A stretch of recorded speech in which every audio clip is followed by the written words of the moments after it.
Okay. Welcome everyone to episode 1 of the Sustainable Development Reform Hub webinar series. My name is Bella Charlesworth and I'm the Communications Officer at the Sustainable Development Reform Hub. Before we begin, I'd like to acknowledge the traditional owners of the land in which I'm coming to you from, the land of the Gaya-Margal people. I pay my respect to elders past, present and emerging, and celebrate the diversity of the Aboriginal peoples and their ongoing cultures and connections to the lands and waters of New South Wales.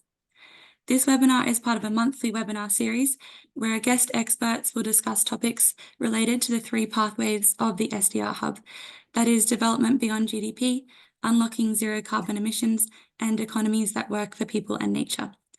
The episodes will involve 30 to 45-minute discussions followed by a Q&A from the audience.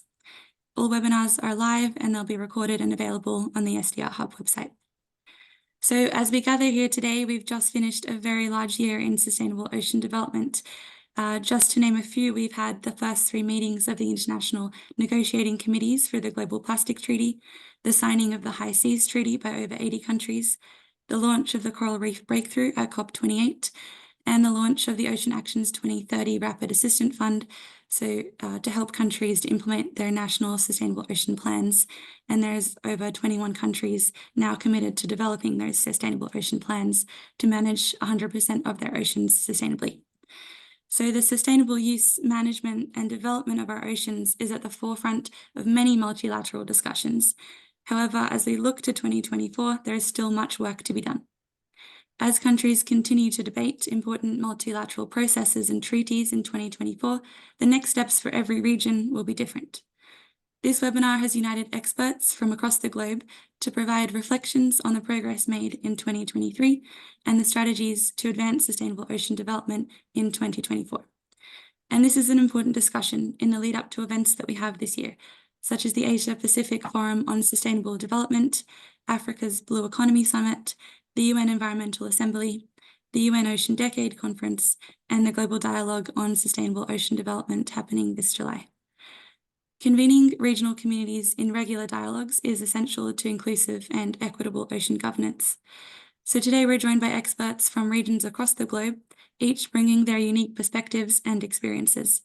From the icy waters of the North Atlantic to the tropical reefs of the Asia Pacific, our guests represent a diverse array of subject matter backgrounds, but they're all working towards a common goal, the advancement of sustainable ocean development.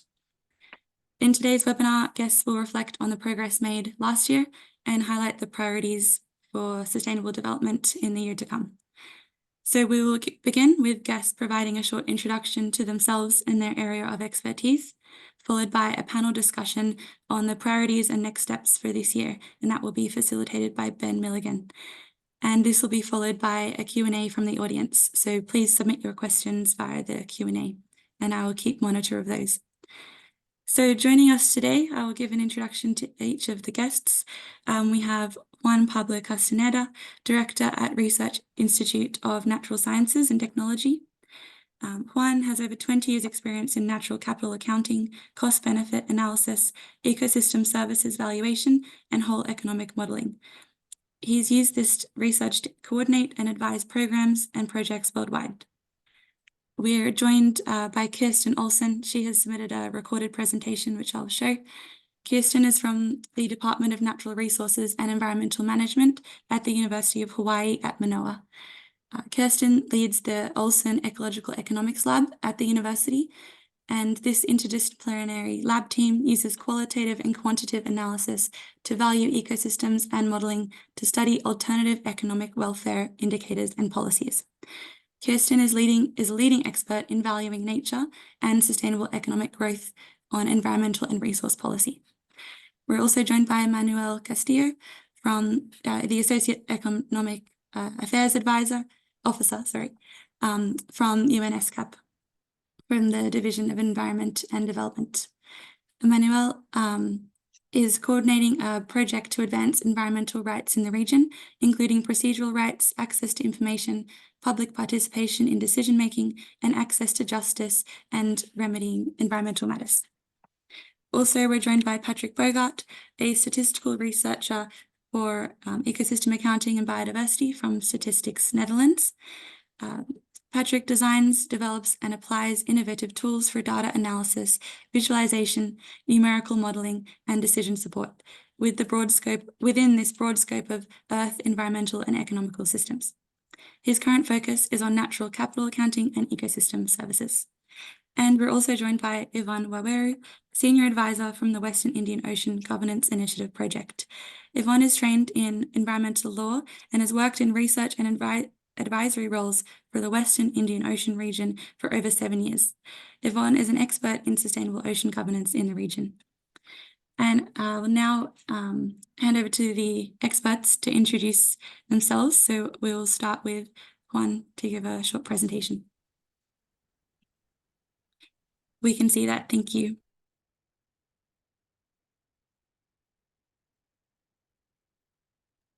Can you hear me now? Yes, we can hear you. Okay. Yeah, I assume I have like 4 or 5 minutes, but thank you for inviting me to participate on this. And what I bring here is yeah, a little bit of what I thought about when you invited me to this event. It's more generally on environmental accounting and not precisely on ocean accounting. But I want to say something about me. I work as a research director at this institute, which has integral ecology as the center of the research program. Integral ecology is a holistic approach to ecology that considers all aspects of the environment and human society. It is based on the belief that humans are part of nature and that our actions impact the natural world, the poor, the marginalized, and future generations. This topic was popularized by Pope Francis in Laudato Si, but at JARNA we're trying to develop our own integral ecology definition. We work on these areas that you see here, but one of these areas, ecological economics, is the one that made us work on the environmental accounting framework. And we have been working on different topics for many years, more than 15 years working on this. And I'm leaving there some of the publications and the website where you can find more information about it. And the reason we have worked on this is because we thought of this system of environmental economic accounting or accounting system as a way to connect the different elements that we wanted to investigate or research. And this is one of the key aspects of the accounting. But I want to go back a little bit to the accounting rationale, and this work has been very important in the last 30 years, I would say, or more.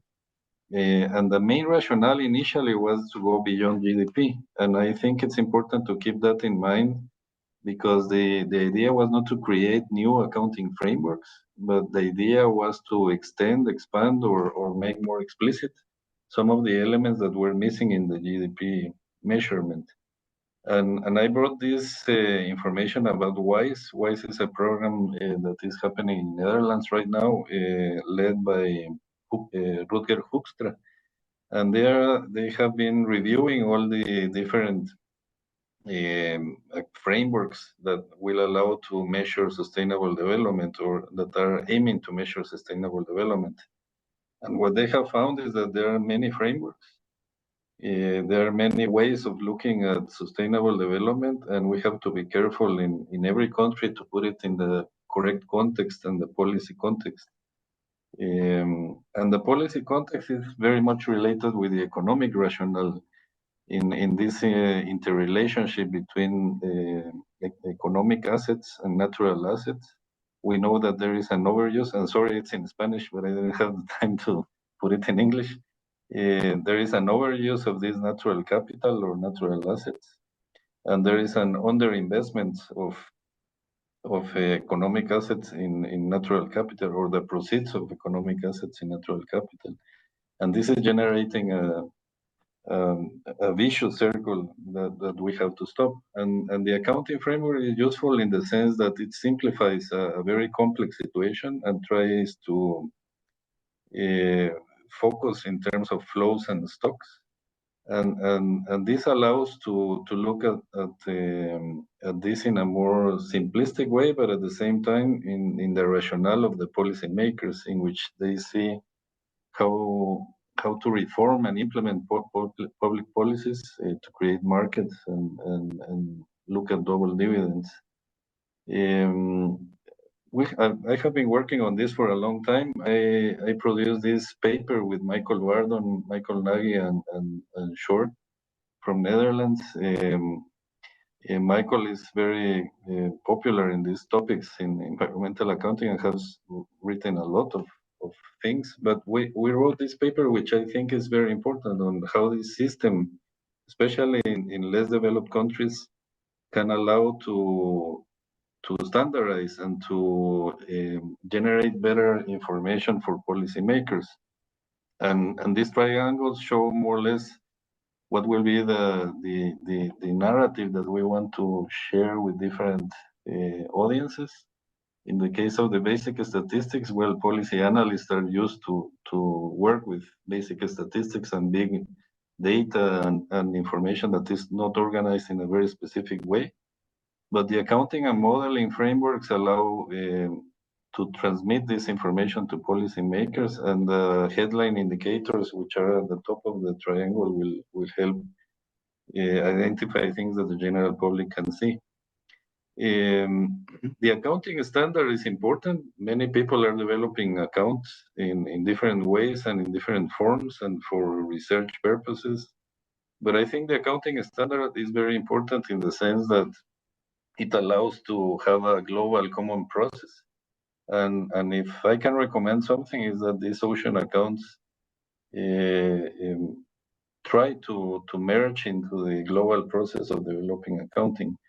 This has been a 20-year process, or more than 20-year process, in which now we have an accounting standard which is relatively compatible with the system of national accounts, but it also has complementary information that has been developed in the last 20 years.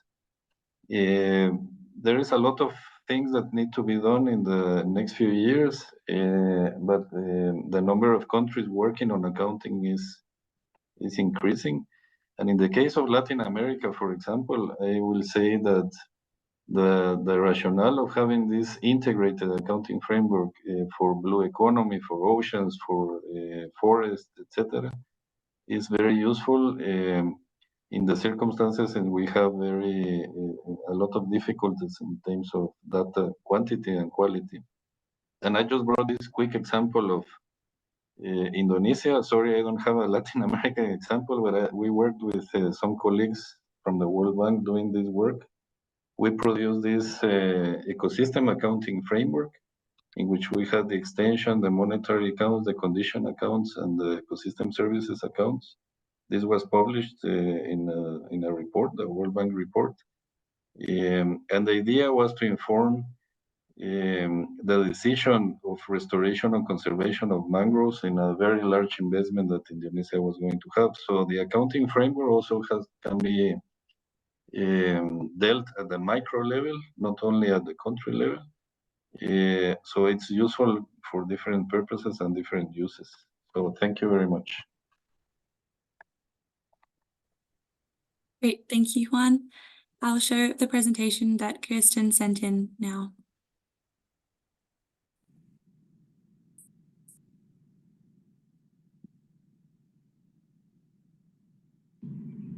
Aloha.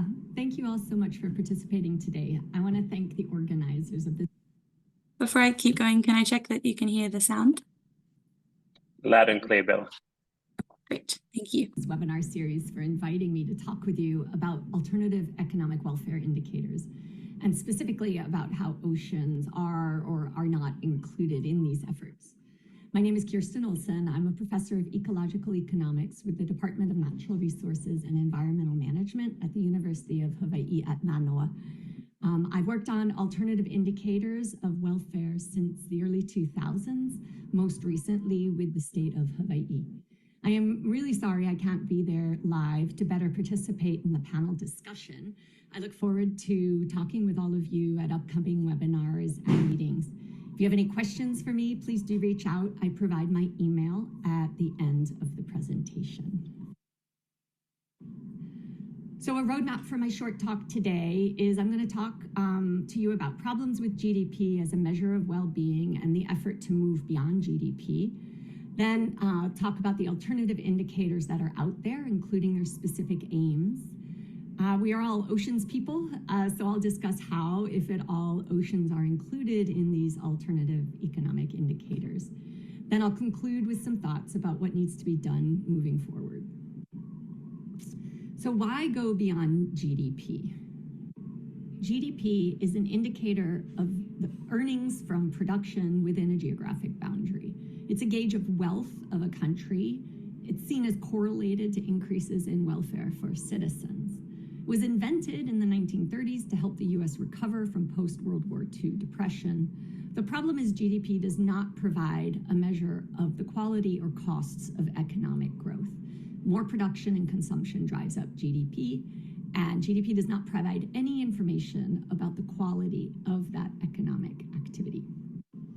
Environmental degradation and social problems that result from economic activity are ignored by GDP. Activities like environmental cleanup of marine pollution and spending on incarcerating people increase GDP. Clearly, these are not signs of prosperity.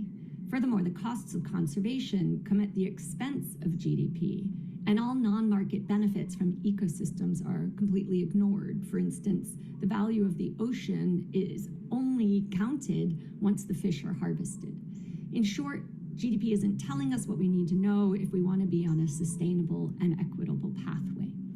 There are decades of work to move beyond GDP to indicators of welfare and societal progress. So I'm going to talk to you about this universe of indicators. So alternative indicators are a way to go beyond GDP. They differentiate between the costs on the one hand of economic growth and the benefits thereof. So they provide a more holistic measure of economic prosperity and human well-being.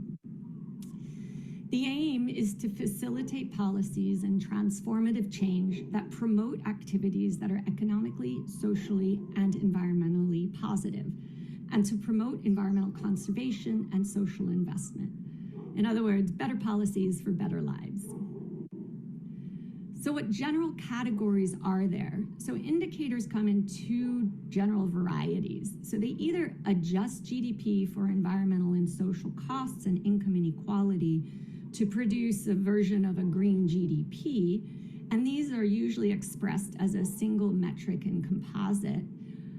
And then there are others that use subjective measures of well-being to capture non-monetary dimensions of prosperity, like environmental health, community vitality, living standards, and time use. And these are sometimes mushed into a composite index, but are often presented kind of as a dashboard.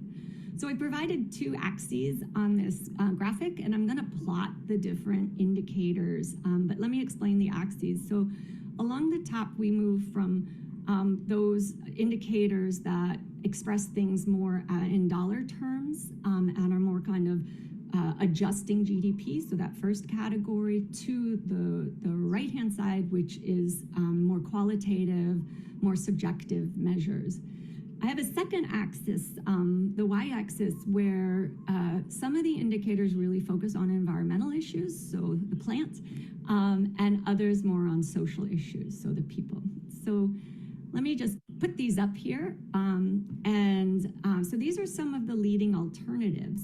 So we've got, like, up in the upper left, as I said, greening the GDP, which basically takes GDP but subtracts the costs of environmental damage.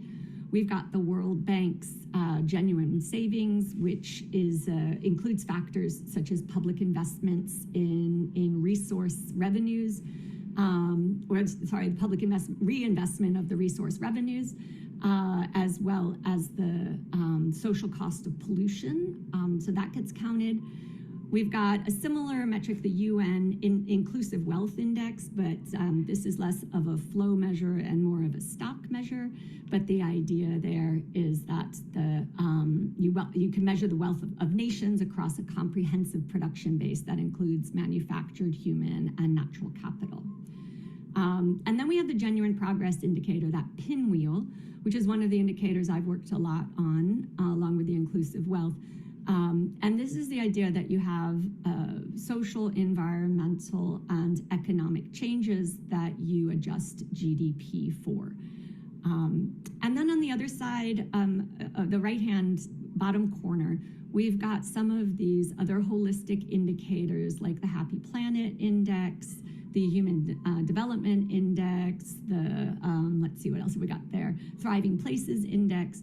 And so these are indices, so they're all composite indicators, but they kind of multiply apples and oranges or add up apples and oranges.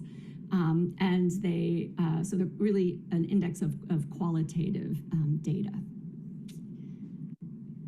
Okay, so I'm going to talk a teeny little bit about the state of Hawaii's genuine progress indicator. So this I've worked on with the government agency that is in charge of the kind of the state statistics and economic policies.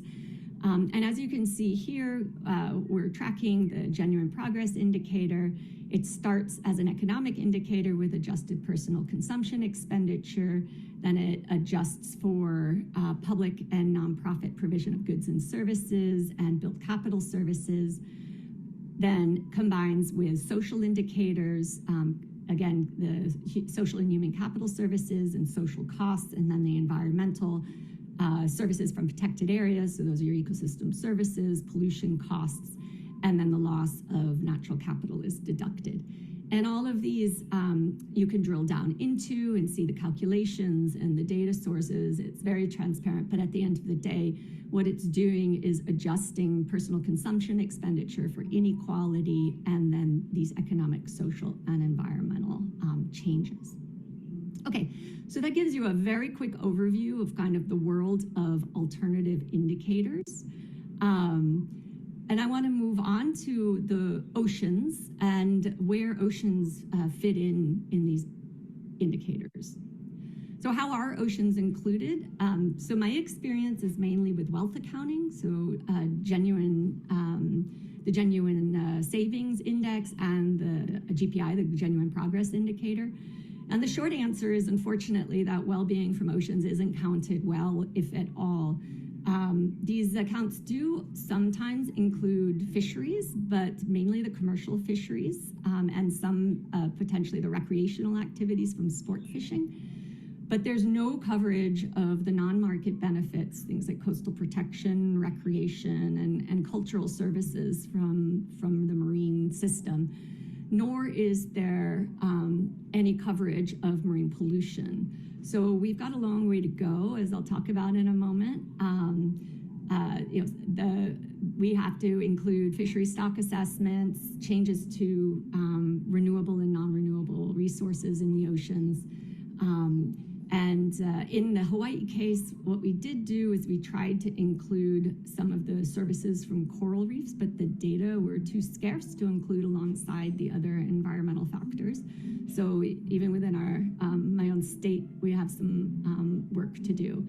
What also requires is, aside from the physical data or the ecological data, we need to have valuations that are able to translate the flow of ecosystem services, value that flow, and translate that into these indicators. So some of the next steps that I see are really important for the alternative welfare indicator world in valuing oceans. You know, we have to get the oceans in here. We need to move beyond market-based resources of like tuna fisheries. We need to include non-market benefits of ecosystems and include marine pollution. We need to bring some of the ideas from the Beyond GDP conversation into the system of national accounts. So I'm sure others in this conversation are going to talk to you about the ecosystem accounting, which is a great start. But this, we need the body of evidence on ecosystem services and their associated value. A lot of these are place-based, so we've got our work cut out for us. Okay, that's it for me. Thank you so much. If anybody has any follow-up questions, you feel free to email me. My email is here, colson@hawaii.edu. I look forward to hearing from you and to future discussions. Mahalo.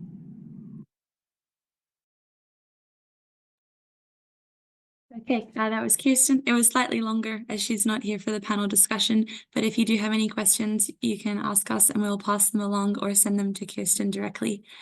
Okay, next we'll hear from Manuel. Yeah, thank you very much, Bella. And I just want to start by thanking GOAP for inviting me to participate in this panel. And at any point, please feel free to stop me if I go over time, Bella or Ben. So I just want to start by discussing the two areas of work that I'm mostly involved with here at SGOP in Thailand. And one of them is our environmental rights portfolio, and I'll talk a little bit about that later. And half of the work that I do is related to the protection of the ocean from a policy perspective, ocean governance in particular. So I want to bring three items to the discussion today. One is ocean-based climate action. The second is on the blue economy, and the third one on data governance. And then I'll give you one more as a bonus wave at the end.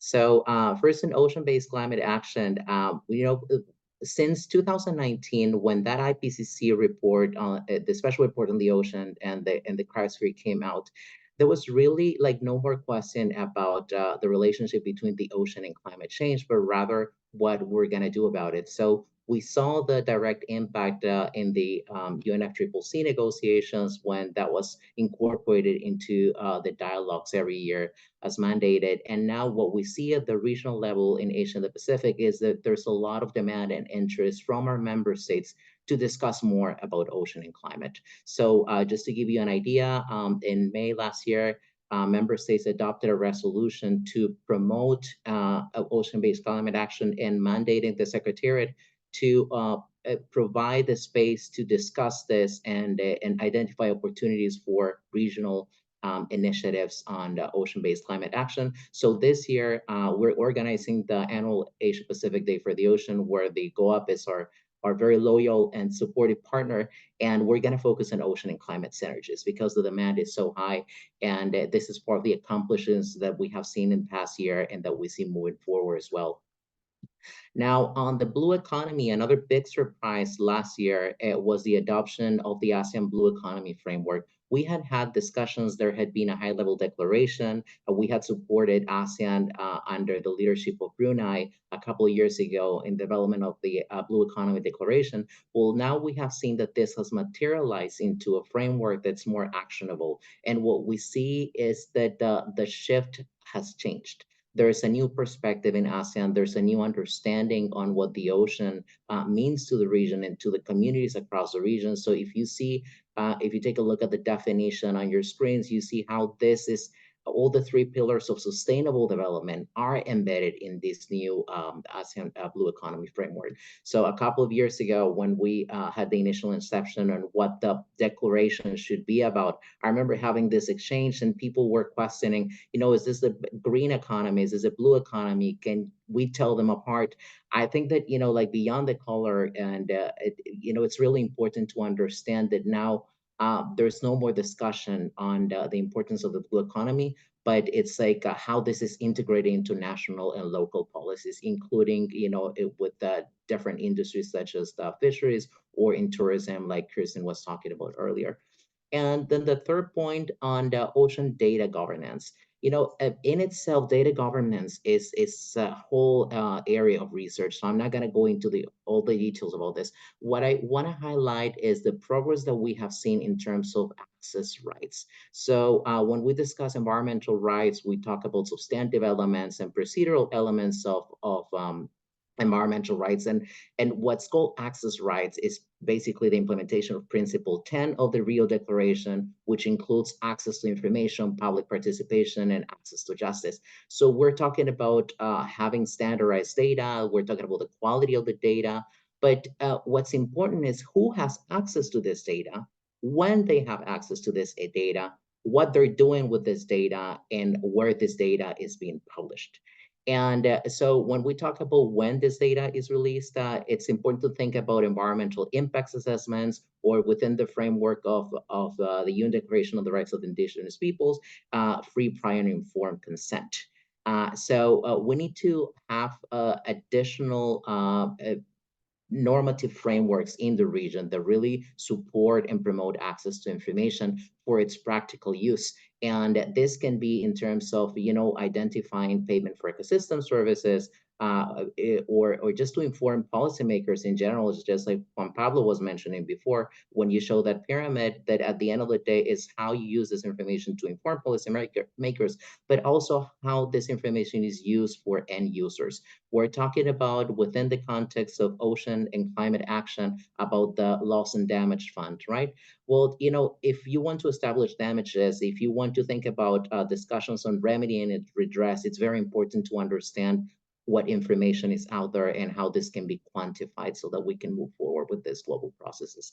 And now, so it's just very briefly what you see here on the right. It's the procedural elements, and what you see in UN resolutions, especially in relation to human rights and the environment, we see that you cannot really achieve any of the substantive elements on the left column if you do not have the ones on the right. So the procedural elements are really the enablers of sustainable development so that we can reach healthy ecosystems and biodiversity, for example, including the ocean ecosystem. And now your bonus. I don't frame this as the main one, but it really is the not the icing on the cake, but I would say it's at the foundational level. The major breakthrough last year that we had was the agreement on the BBNJ, and what we saw was a very, very clear a demand from member states to join and sign this agreement as soon as it was opened for signature. We already have 86 countries, and actually Palau just ratified the agreement last month. So Palau became officially the first party to the BBNJ agreement. So what we see is that with this trend and with this clear expression of interest is that it will be very likely that the agreement will reach the 60 ratifications needed to enter into force. So we expect and we're confident that member states will probably have reached this before the 2025 UN Ocean Conference. And I think that, but without going into the details, perhaps that's for a separate conversation, what we see is that there's a change in the paradigm. So we're going from an understanding of the ocean and the the high seas, or what used to be called the area under UNCLOS, from being no human's land to being everyone's land and in everyone's interest. So I think that's a very positive approach. And with this, I'm just going to stop this brief presentation and look forward to your questions or further discussions. Thank you. Great, thank you, Manuel. Next, we have Patrick.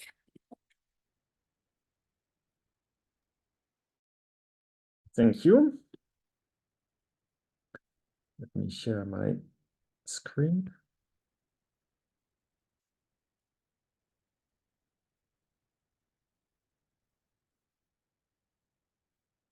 Yep.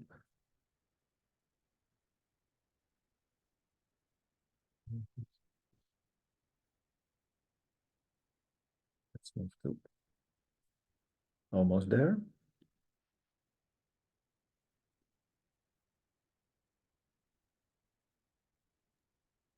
You can see that. Yeah, good day, everybody. My name is Patrick Bogaert. I work at Statistics Netherlands. My main work is on ecosystem accounting, both on the land, hence the trees in my background, but also on the ocean, the Dutch North Sea. And we just finalized our first full implementation of SIA-style ocean account, ecosystem account for the Dutch North Sea. So I was asked to share some insights and highlights with that you today. So first of all, because this is a global group, I thought it would be useful to show where the Netherlands actually are, just in case you're not familiar with it. Just a tiny country here in Northwest Europe, with quite a lot of sea. So we have a part here of the North Sea, which is, by the way, one of the most busiest seas in the world. So a lot of struggle for space there, which also drives the need for ecosystem accounting. Basically, the framework that we followed is that of CA ecosystem accounting. So we have been developing extent accounts, condition accounts, looking at ecosystem services, at biodiversity, and also at environmental pressures, which is something that is rather unique for ocean accounting, because it's not part of the standard CA ecosystem accounting framework. So I will show you some examples of each of these accounts. So basically, the conclusion that I'm going to share with you, I just already put it up front here, is that we had to use data from many sources, and we also found that they're not always aligned with each other. So while the main goal of ecosystem accounting is also to integrate a lot of information that is being at least hindered by the complete different sources where they can come from. So in the North Sea, we see that there are some strong policy interest in there. The main challenge at this moment is to find a good balance between provisioning of energy, because we're in an energy transition, so moving from fossil fuel to mainly solar and wind, and that will be mainly offshore wind energy. Traditionally, the sea is used for fishery, but in the wind parks, the fishermen are not allowed to fish, so there is a lot of tension there. And also the ecosystems in the North Sea have been degraded over time, so there's a lot of interest in conservation and restoration. So this also therefore define the stakeholders that we're dealing with here. So let's look at what we have done.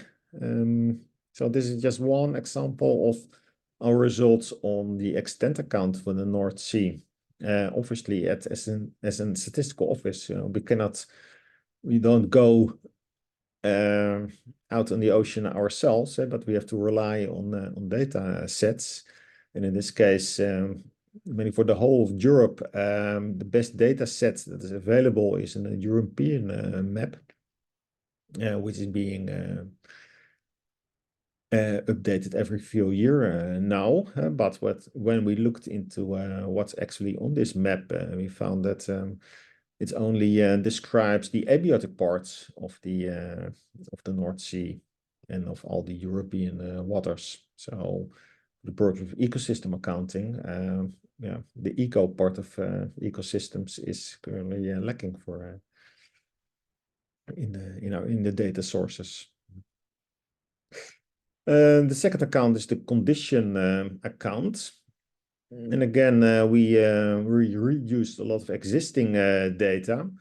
Most of all the measurements on ocean condition are collected for reporting under the European Marine Strategy Framework Directive. So they have their own typology of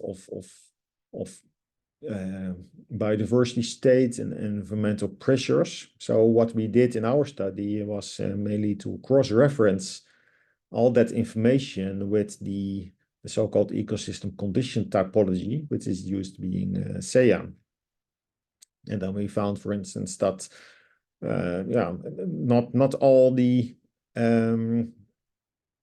SEA variables are already covered by the marine by the European data sets. So again, that is still a challenge. We also found that a lot of the spatial coverage of the data is quite limited. On the left-hand side, you see an overview of the individual stations to measure ocean acidification. And while these are sufficient to describe acidification on the level of the North Sea as a whole, it is not sufficient to describe it for the various ecosystem types. So again, an example of misalignment between data sources and the needs as prescribed by the ecosystem accounting framework. In some other cases, there is no lack of spatial data. On the right-hand side, you see an example of shipping vessel density based on AIS data. And so the picture is quite mixed. For the pressure accounts, what we did here was basically collecting information that was already reported to Europe based on the Habitat Directive and the Bird Directive. These are parts of the European nature conservation legislation. And for each of the species and each of the habitats distinguished in these frameworks, a list of the most important threats and pressures were identified. And so what we did here was, again, cross-referencing that with the type of classification that we need. In this case, it's mainly linking them to the individual economical sectors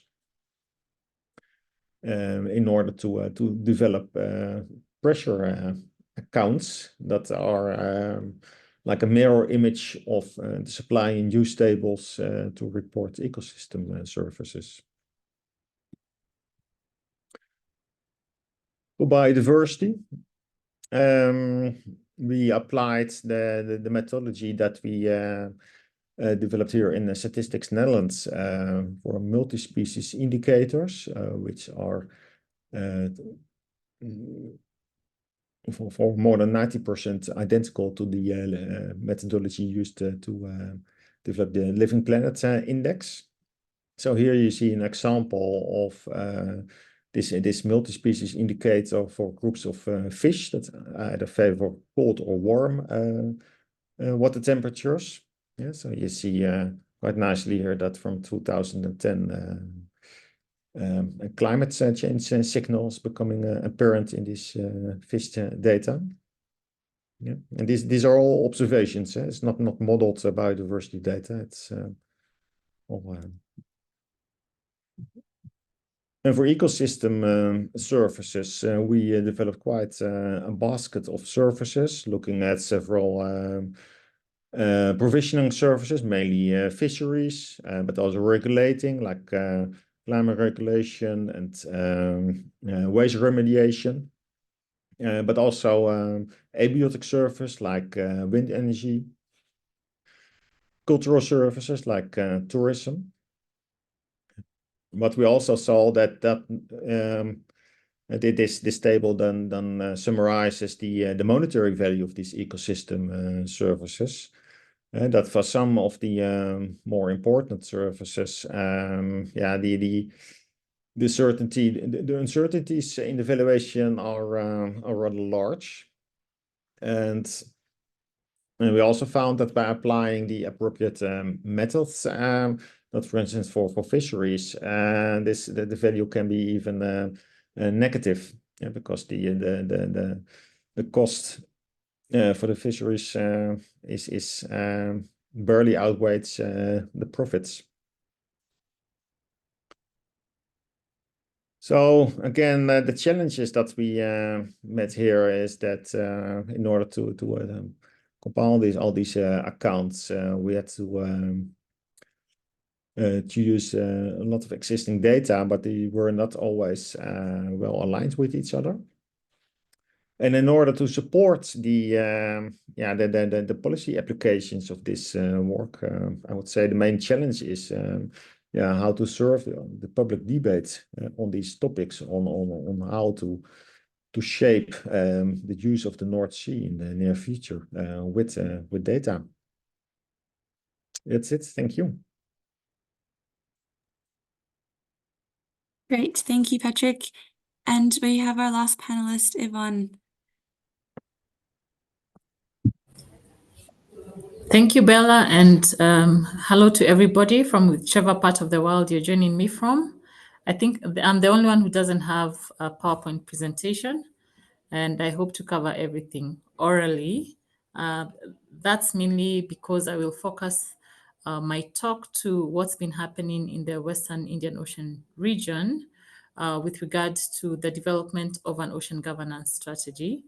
So the region, the WIO region, as we call it, is comprised of 10 countries, 5 coastal states and 5 island states, from Somalia to South Africa and Seychelles, Mauritius, Comoro, Reunion, and Madagascar.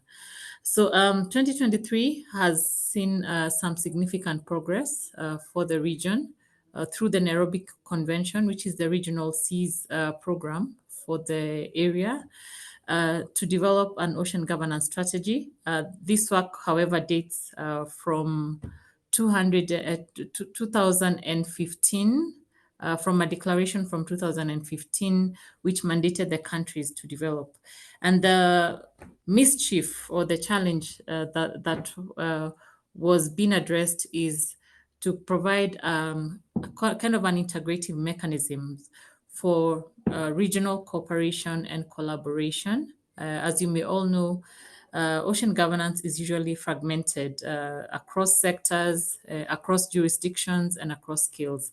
So the main reason or the idea behind the strategy is to try and bring all these different actors, players, sectors, and stakeholders all operating in the same ocean space, but at a regional level.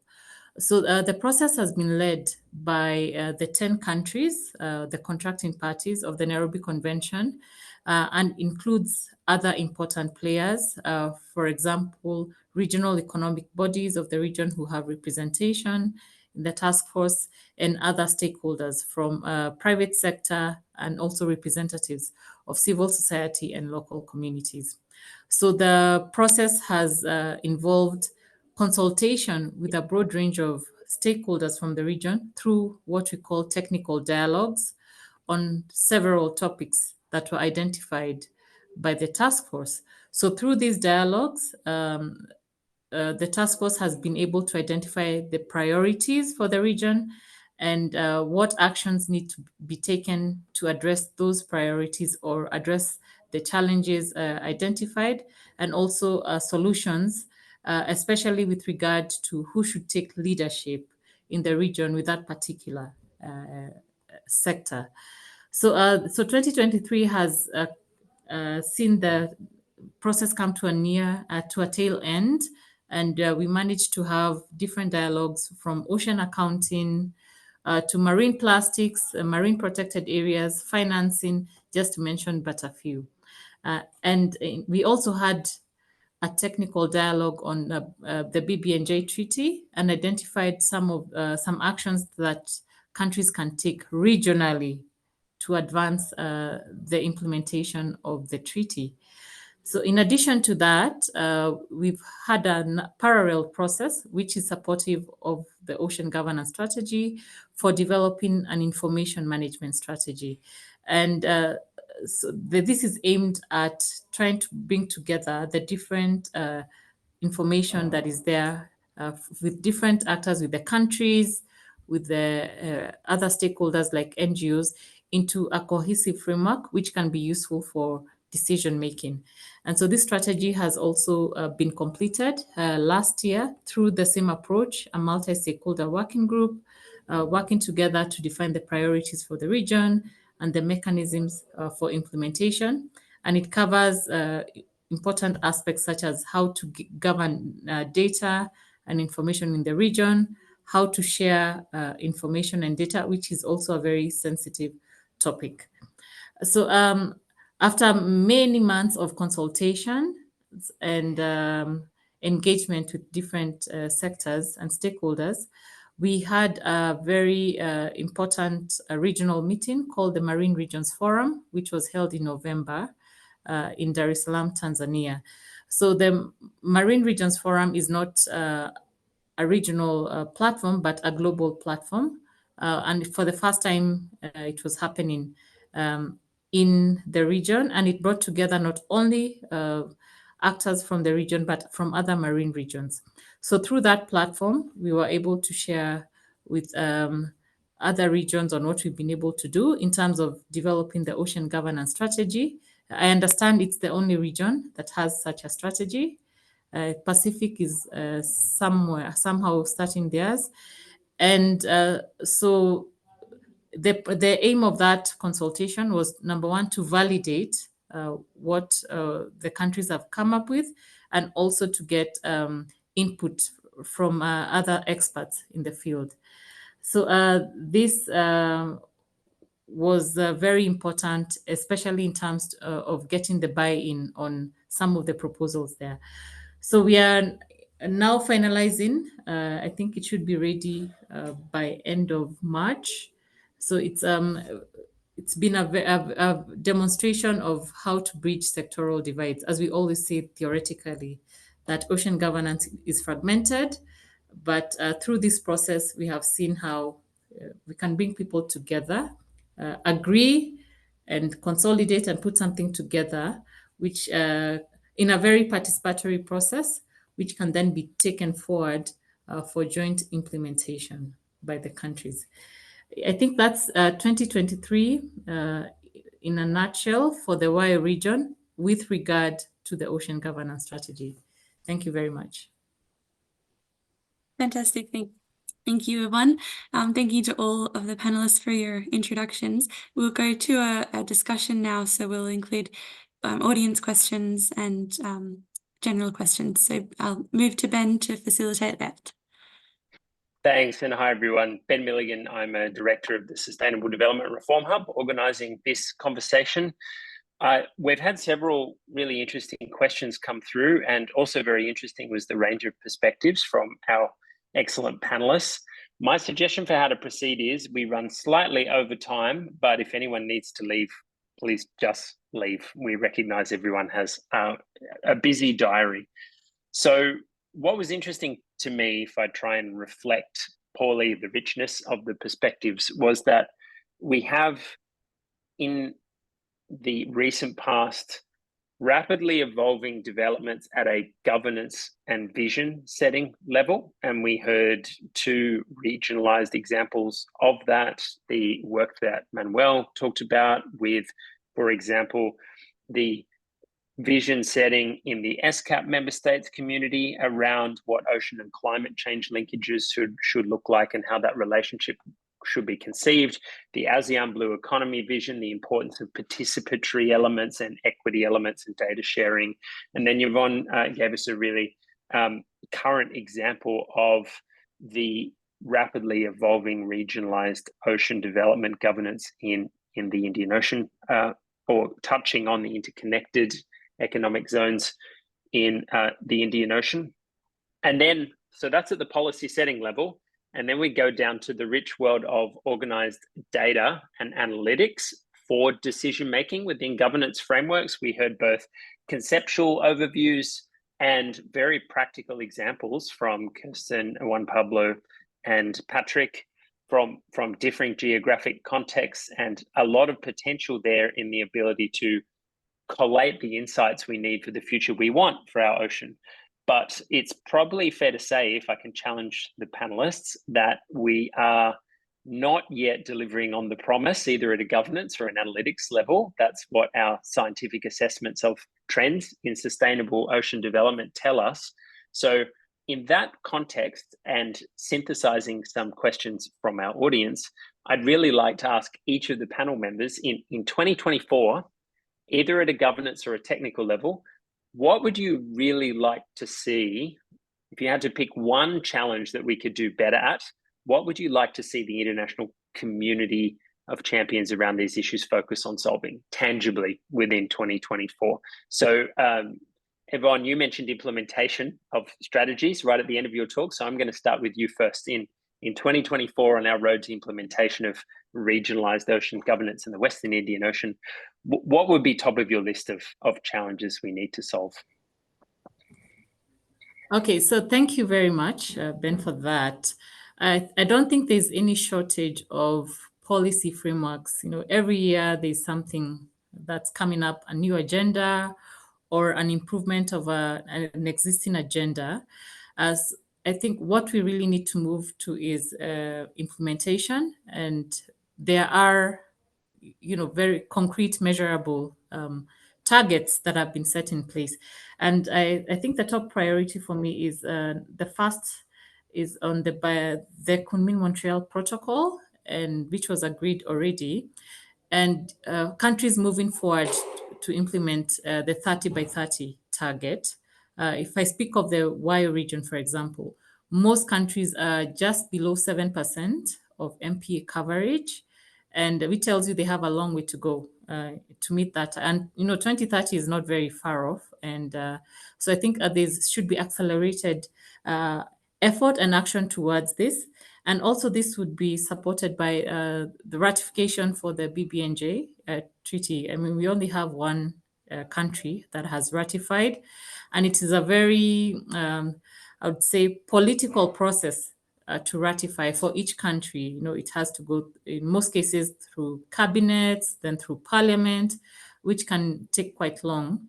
But it would be important for countries to fast track this and the global community to move towards so that it can enter into force. And this will also help to meet some of the targets, the conservation targets under the 20 by 30 agenda. And then lastly, let me speak specifically a concrete action for the WIO region. There's a conference of parties that's coming up in June, the COP11, and we hope to have their ocean governance strategy adopted there, and countries also making their commitments to implement that and also to provide the financing that's needed for that. And so lastly, I would like to talk about ocean accounting. In the ocean governance strategy, it has actually been defined as the monitoring and evaluation tool for the ocean governance strategy for the WIO. So it would be a crucial factor in terms of helping countries to unpack what it means. There's not much that's happening on that field in the region, and also enlisting the support of others to help countries to measure progress on implementation of different targets of the strategy. Thank you very much. There's a lot to be done, but I think those are the main areas that I think should be focused on. Thank you. Thank you so much. Very clearly and powerfully summarized, Yvonne. And so let's turn then very neatly to an accounting perspective on this and implementation there. So Juan Pablo, I might pick on you in this context. What would you like to see focused on in the technical supply to meet the practical implementation demand that Yvonne speaks to at the policy level? We now have policy recognition. We have a lot of bottom-up momentum around ocean accounting, natural capital accounting, other organized data analytical approaches.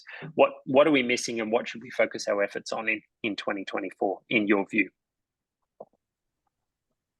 Yeah, that's a good question. I will say this connection between the SIA central framework and the system of national accounts is still something that is very crude, I will say, and there's a lot of work to be done. And when you come to ocean accounts, the connection between the system of national accounts and the blue economy and the oceans and all aspects related to oceans, I think there's a lot to do still there, and I think still policymakers are using the system of national accounts and GDP as a main measuring rod. So I think there's a need to connect better these aspects. On the other side, I think there's a lot of work to be done on ecosystem accounting and the connection between marine ecosystems, land ecosystems, and ocean ecosystems. I think still there is a divorce there, and separating these aspects is not going to help much. I think there has to be some work done at the watershed level, for example, and the connection with oceans. In the case of Latin America, I would say since this ocean accounting has been particularly focused on island development, I think in general, and Latin America has focused a lot of effort on the mainland forest, sometimes in mangroves, but very, very little in, for example, marine protected areas. So building the case for marine protected areas is something that is missing, I think, in general in Latin America. Although there are some countries that are more advanced, like Costa Rica, maybe. Fisheries is an important industry, artisanal fisheries in Latin America, and there is a need to incorporate this into the accounting framework. I know there has been done some work in Costa Rica by IISD in the past, but I think there's a lot to do. And finally, the governance part, and which I will include the financing part. How much do governments invest in oceans, in marine protected areas, and try to do some work on I don't know, expenditure accounts and the possibility of measuring in a better way the monetary accounts in the ocean space, I will say. I suppose those are the things that will be interesting to see. In the case of Guatemala, we're going to develop some pilot studies, I will say, based on previous work related to the blue economy. I think this is something that is quite crude in the case of Latin America because of the deficiency in the data that I was mentioning before. So I think piloting some exercises in less developed countries is crucial for this, and in contexts where you don't have access to data, because of course in Netherlands they have more access to data, and still they struggle to produce this account. So imagine what can happen in developing countries. So I think the use of remote sensing, of data from the space, all these technologies is very important, and there has to be some work to be done there. Thanks so much, Juan Pablo. And so a lot of technical effort needed to respond to policy demand over 2024, sometimes of a very granular and specialist nature, with your reference to interpolation, for want of a better word, between different accounting standards, the SNA and CS Central Framework being mentioned in particular. So that's the technical effort, but there's also, if we're talking about data availability and access, there's a really important participatory dimension to that, and how these systems incorporate different knowledge frameworks and different kinds of data and the perspective of people who interact on a daily basis. Manuel, both at a governance level around that and at a technical level, could I ask you for any thoughts on this participatory dimension, on closing the gap between the information we need and the vision that we are setting for sustainable ocean development? Yeah, absolutely. Thank you very much, Ben, for that question. And I'll give you 2 examples on this. I hear some echo. I don't know if there's a problem with my audio. We're hearing you loud and clear. Okay, but yeah, thank you. Yeah, so what is just saying, I'll give you 2 examples on this. And one is from the public administration perspective. And when I talk about access to information, I want to make the distinctions between access and transparency, because sometimes they're the same thing, but sometimes they're 2 different things. So in terms of access, you know, like maybe even within a government, that government has that data, but it's not shared between ministries. So even like inter-ministerial cooperation, and maybe that government doesn't have the capacities, the technical capacities to host a website where this information can be made available to the public because of the costs of hosting a server, or just the technical human capacities to maintain it. So I think that there's a lot of efforts that can be done to support member states who don't have the capacities. And sometimes we're talking about mainland countries that do not need any support because they're well developed. And sometimes we're talking about small island development states that need more support, also in terms of funding, not only in technical capacities. And another point, which would be more the technical level for end users as well. If you think about issues on ocean and climate synergies, such as sea level rise, I think it's important for communities to understand whether they're exposed to sea level rise or not, so that they can make informed decisions. At the same time, the governments can make informed decisions on the changes in urban planning, resettlements, migration, internal displacement, and so forth. And even at a more technical level, I would say we've been discussing industries such as fisheries, and I want to call, for a reminder on segregated data, because the data and the impacts of that data are very different when we're talking about male, female, different communities. And just thinking about fisheries, you have the information about fisheries. Sometimes it's interpreted in a way that only affects the fishing industry, large-scale fisheries. Juan Pablo was talking about artisanal fisheries. And when you think about women, for example, who tend to fish within 250 meters from the coastline, they have a completely different perspective on the impacts of climate change and species migrations. And of course, that this has implications on the whole value chain if you think about the food processing industry of fisheries. So I think that having that data would inform decision making, not only at the policy level, but also at the end user level, which comes to the microcosms of family levels who, sometimes are just fighting for daily subsistence. So with this, I'll stop. Thank you.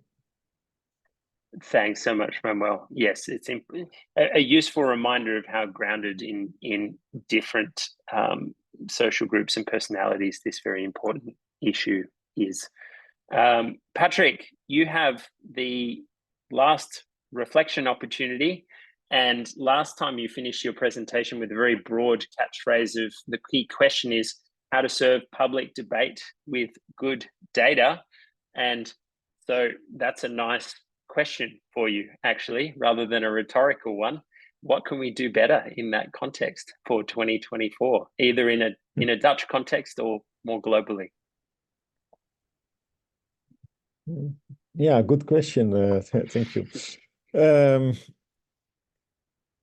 I think one of the most important things to do now is to talk with both with the policymakers and with the various stakeholders. And now that we do have some results, yeah, personally, I would still attach the label experimental to our work, because it's the first of its kind, at least in the Netherlands, with this broad scope now. But is this indeed what the type of information that can be used by the policymakers or by the stakeholders in their involvement in shaping that policies? So I would be interested in that, and if not, what would be the options for us to adjust either the type of data or the derivation of the indicators from the data or the accounts to be useful. Yeah, I'm really looking forward to that process, actually.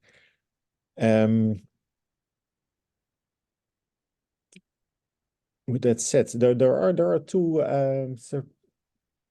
pathways that we are going to follow, at least. The first one is linking with the whole Beyond GDP efforts. Also here in Netherlands, we're working on that. I just already heard the name of Rutger Hoekstra mentioned. Now, he used to work here at Statistics Netherlands and also started our own work on Beyond the GDP. We now have annually a set of indicators. It's called Monitor Broad Wellbeing, and that using the same wheel type of visualizations as the genuine progress indicator shown earlier this webinar. And it is our goal also to derive some indicators from the ecosystem accounting to be used in that monitor of well-being. Yeah. And we can do that because it's all, both the Beyond GDP work as the ecosystem accounting is developed in the same department here in Statistics Netherlands in environmental accounting. So we do have that opportunity and that luxury. So there's one road ahead, and the other one is to see if we can link up with the world of ex-ante policy evaluation, because statistics always looks back, but policymakers, they want to know from, okay, what do I have to do right now in order to shape the future? Yeah, where on the North Sea do we have to put the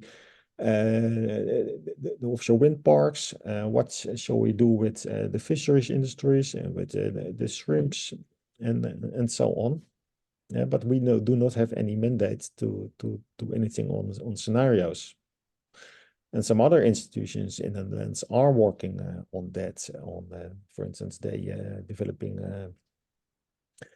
a cumulative risk assessment, which is focused on both the environment, but also on the capacity of the marine ecosystems to supply ecosystem services. So at this moment, we are now drafting a proposal to see how we can connect that type of work with that of ecosystem accounting. Again, as an effort to make this work useful. I hope this answers your question. Yeah. Absolutely, yes. Well, we look forward to hearing in due course about the results of that ambitious work program and to all of the other efforts that you foreshadowed in 2024.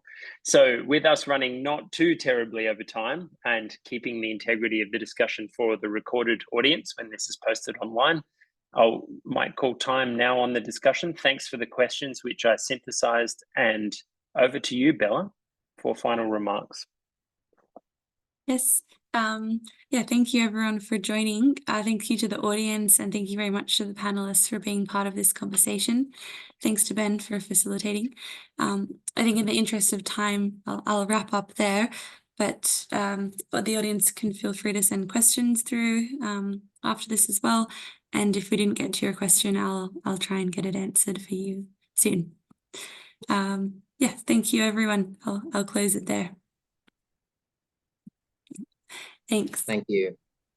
Thank you. Bye. Thank you. Bye. Bye.